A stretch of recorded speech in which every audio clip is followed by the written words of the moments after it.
Okay, folks, we're going to skip ahead a little bit. We saw Luke. It looks like he saw at least part of the gang. Sarah got taken by them, and now he's got to go after Sarah. He's got to go get Sarah and his wife. So he's got two ladies, Sarah and Audrey. He's got two ladies to capture, get help, save. He goes back to the cabin, takes a small break, takes a breath, then goes back out to get his horse. And while he's out there, he thinks he can sense there's somebody watching him. I wonder who that somebody might be. Well, as we start to read on page 123, he burst into the clearinghouse where he had camped. The middle of the page. His horse looked up annoyed. The grass was succulent, and only a small patch had been nibbled. Luke scooped up his bedroll and saddle. The hobbled horse tried to put distance between them, then gave in, being saddled, and resigned itself to having a rider once more.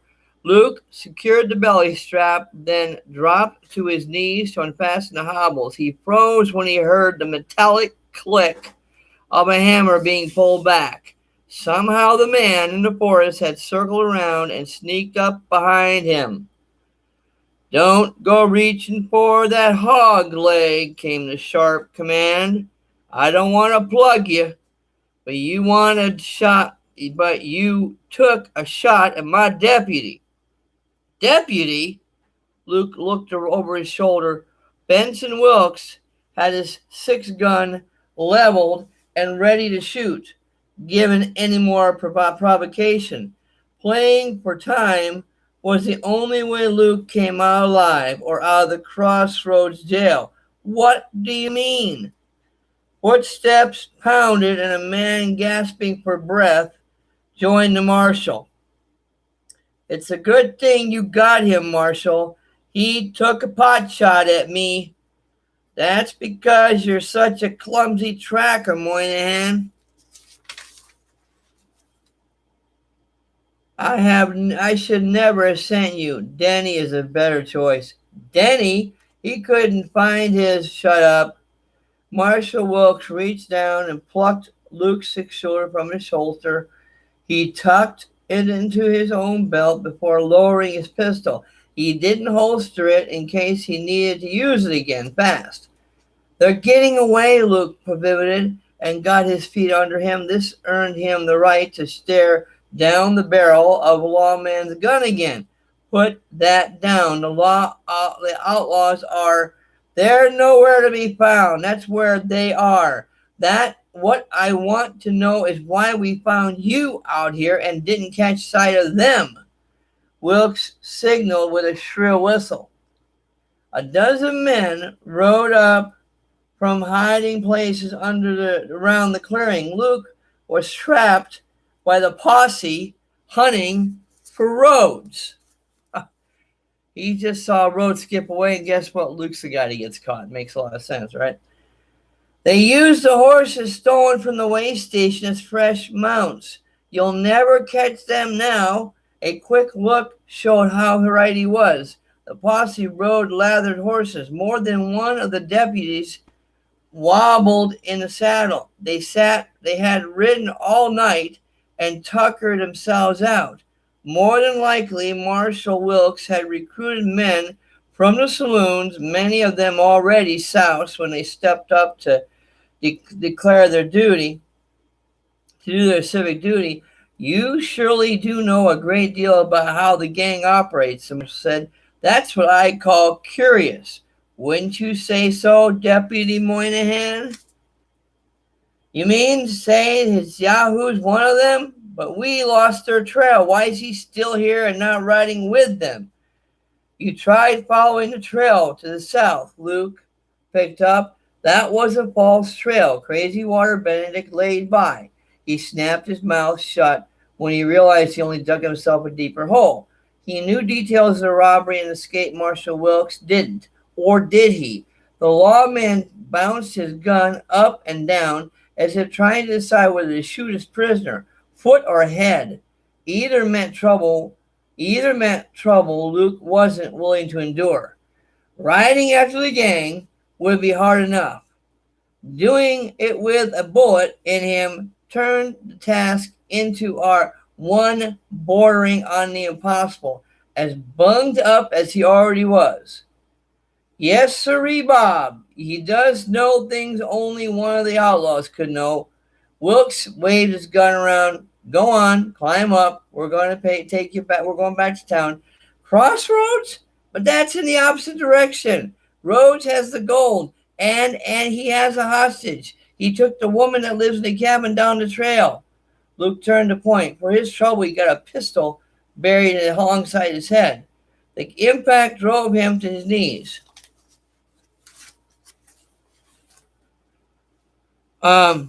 Yes, sir. Don't figure you can escape. Go on, deputy. Truss him up and proper. Wait, Luke shook his head. Bees buzzed inside and his vision doubled. He rubbed the spot where Wilkes had struck him. The bruise had already turned tender and sent new stabs of pain in the skull. I'm one of you. Look.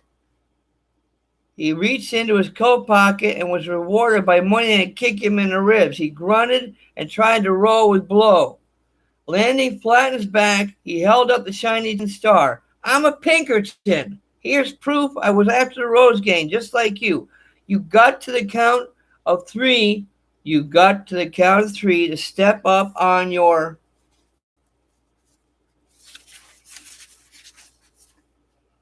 horse. 1, 2, Wilkes sighted along his barrel. Again, Luke stared into the 44 bore. Each time it grew in size. Now he was sure a freight train would fit just fine in that gaping, dark tunnel with bullet at the end. Don't shoot. He got to his feet and used his bone horse to support himself. While it did no good, he dropped in the Tinstar back into his coat pocket, gripped the saddle horn with both hands, and pulled himself up. Astride his horse, he felt as if he had climbed up the tallest mountain in the state. He looked down on the marshal for 2 deputies. All 3 men had their fire sidearms trained on him. A glance around showed several of the mounted posse pointed rifles in his direction. Everybody back from getting lost in the woods. The marshal did a quick count. He shrugged. 1 or 2 must be missing. Luke hoped they had stayed on the trail. The woman in the cabin, he began. Rhodes has taken her hostage. The cabin's empty, Marshal, Denny confirmed. This is where the crazy old heifer lives. The one who comes into town every once in a while and causes a big commotion. Sarah Youngblood, Luke furnished. And she's skinny as a rail, starving. She thinks her husband's come back to her. She sings to the moon. I knew him. His name was Lucas. He got himself killed fighting the Rebs. If he was batty like her, he walked into a cannon thinking he was going home. Moynihan chuckled at the very idea of someone dying in such a grisly fashion. For a newcomer, you've learned a lot about the people in our countryside. Will said, almost as if you scouted for the outlaws. Rhodes, you say? That's the Raleigh Rhodes gang. Yeah. Was that a confession that he's one of them? Marshal, let's string him up here. There's a sturdy post oak tree back there. Luke didn't see who called out desire to hang their prisoner. One of the posse. Wilkes shot his gun into the air to get their attention. The report echoed into the distance. Luke knew there was no longer any chance for them to warn the outlaws. They were long gone. We caught him, said Wilkes. He gets a fair trial. If there's any hanging to be done, the judge is the one who said so. Luke cast a quick look of thanks in the marshal's direction, but he saw no mercy there. The lawman had been made a fool of by the robbery and escape, and wanted the trial to be made as public as possible to show he wasn't certainly incompetent. Otherwise, there might have been a body twisting slowly from a limb caught by the humid breeze and drawing crows to peck at his eyes and dead flesh. So, as you can see, Luke is kind of in a difficult spot because the marshal finds himself in a situation where this is Luke, who he's dealt with before, and he's hearing stories about the Rhodes gang, but they've split. So what's the marshal going to do? He's going to grab the guy he sees. At least he's got something. That's the way the marshal's thinking. That's the way Luke thinks the marshal's thinking. So Luke has got a problem. He thinks the marshal's convinced that he's one of the gang, which he isn't, of course. Or at least we don't think he is anyway. We haven't been told that yet. So Luke now is in a situation where that marshal wants him. And it's like, that's not the way he wanted it to be. Luke casts a quick look. The posse circled him. They rode slowly. Still, in spite of their close attention, Luke considered making a break for it.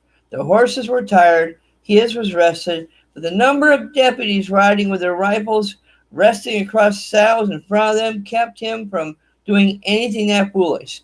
The men and their mounts were tired. Their bullets weren't.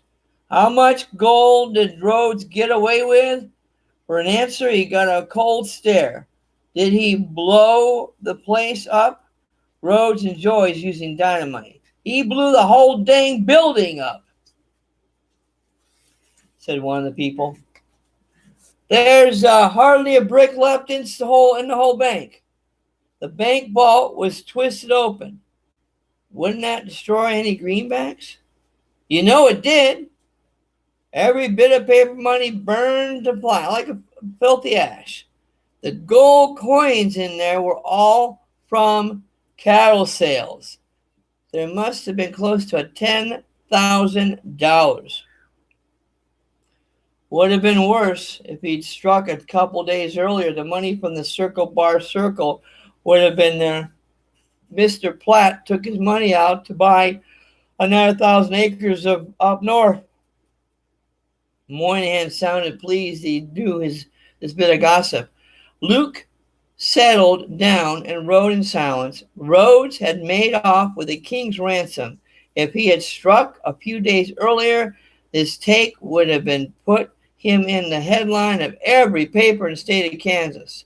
Whether this outlawed leader cared much about the gold or just enjoyed the robbing and killing and blowing up buildings gave Luke something to chew on until they reached crossroads just after the sun sank behind the horizon. A cool breeze did little to ease the anguish he felt. Marshal, shut up. Not a word out of you or I'll hog tie and gag you. Wilkes pointed to the jailhouse. Without any recourse, Luke dismounted under the watchful eye of half the posse. Wilkes paid them off. They scooped and hollered as if they'd been successful in their hunt and raced off to the saloons. Luke had never been much of a drinker until Audrey's kidnapping. Then he tried too much to snuff out the pain with just one more shot. All that had gained him was a headache in the morning and enduring heartache every instant of the day. Once on the trail of the outlaws, he had wanted a clear head and steady hand, not possible with too much popsicle, but which wished right now he went with them rather than into the jail. He didn't want to get drunk again, but man, when those guys were going to get a beer and get some liquor, he was ready to go. He's fed up. He wanted a little break, but he wasn't. He was going to go to jail. He showed his prisoner in and slammed the cell door. It changed with utter finality, punctuated with a metal click as he turned the key. We're on the same side, Marshal. I can help. But if you keep me in the cell, please, I'm begging you, send out a party to fight Sarah Youngblood. Those men will do terrible things to her. She's not right in the head. She probably threw in with them. Arguing got him nowhere. Luke finally gave up and sank onto the bed. Dejection washed over him like a drowning tide. If the marshal felt like a failure, Luke shared the feeling in spades. He had been so close to bringing the outlaw to justice. If only Sarah hadn't butted in. If only. Again, he thinks that. But remember, he was right up there. Would it have made a difference? I don't know. But the fact is, he thinks so. Now Sarah adds to the problem. If only, he muttered. The marshal's failure only meant the bank lost money. His cost Sarah her life. He had nothing to do but stare at the marshal and Moynihan playing cards. Every turn of the pasteboards made him cringe. Every card was a loser, and he had paid them all. When the outer door opened, he turned away. A woman carried a tray covering with her a red and white checked napkin. A woman enters the picture. I'll keep reading, don't worry. Here's dinner for your prisoner. The woman kept her face down and hardly whispered the words as if they burned to her tongue. Nothing for us? Moynihan reached to lift the napkin. He got his hand slapped for impertinence. Rules, the woman said. Prisoners got to be fed. You can get your own food.